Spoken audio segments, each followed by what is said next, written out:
They knew what they were doing. It wasn't confusion, it wasn't oversight, and it wasn't rushed. The Dolphins didn't just stumble onto this long snapper carousel. This is precise chaos. They moved on from Blake Ferguson, then quickly pivoted to Neeland Hibbett, only to cut him loose days later after adding Joe Cardona. All within a blink, all without really telling you why. Blake Ferguson? He was supposed to be the constant. 5 years.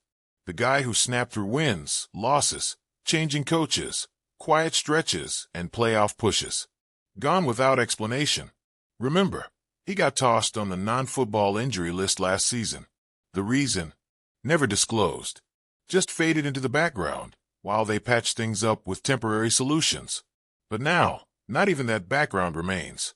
Just a silent exit, grouped in with names most fans wouldn't even recognize. Ferguson, Ryan Cooper Jr., Chasen Hines, Neil Farrell, all out, no details, just names on a transaction list. Then came the moment that felt off. Hibbett, rookie, Alabama. For years doing exactly what you're supposed to do at that position. Snap clean, stay invisible. He did that. You don't last at Alabama unless you're precise, mechanical, unshakable. So why bring him in at all? Why burn one of the limited UDFA slots on a guy just to cut him loose less than a week later? Because Joe Cardona showed up. And that's where it starts getting messy. 10 years in New England. 2 Super Bowl rings. Played almost every game he was eligible to play. A captain. The last man standing from that 2016 roster. Cut by the Patriots days after they drafted Julian Ashby. 7th round.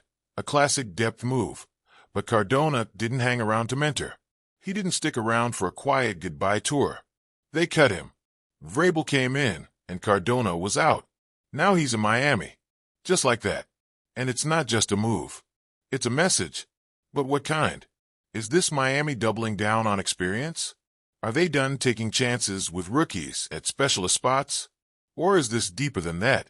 Is this Mike McDaniel conceding a slice of his control over special teams decisions to someone else? Maybe Danny Crossman.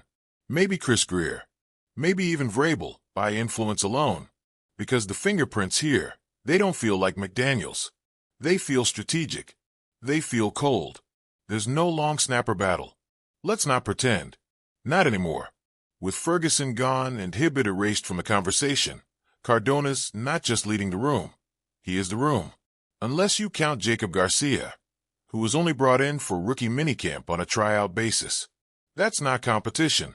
That's paperwork. So why bother shuffling all of this? Why drag it across 3 straight days of moves, headlines, speculation? Because something isn't adding up. If you knew Ferguson wasn't coming back last season, why wait until now? If Hibbett was never in your plans, why even bring him in? If Cardona was the target, was this planned from the second he hit the market? Because he didn't sit long. Patriots dropped him April 29th. By May 10th, he was in aqua and orange. You don't make that kind of transition without talks. And maybe the most striking part?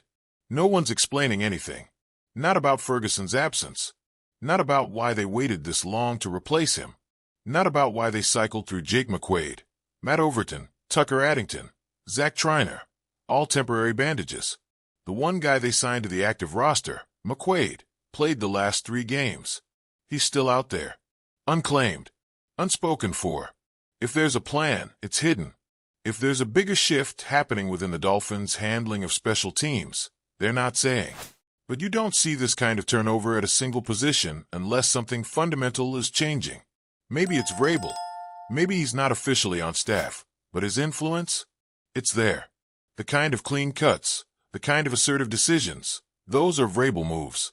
Bringing in a guy who snapped for Belichick for a decade? That's not random.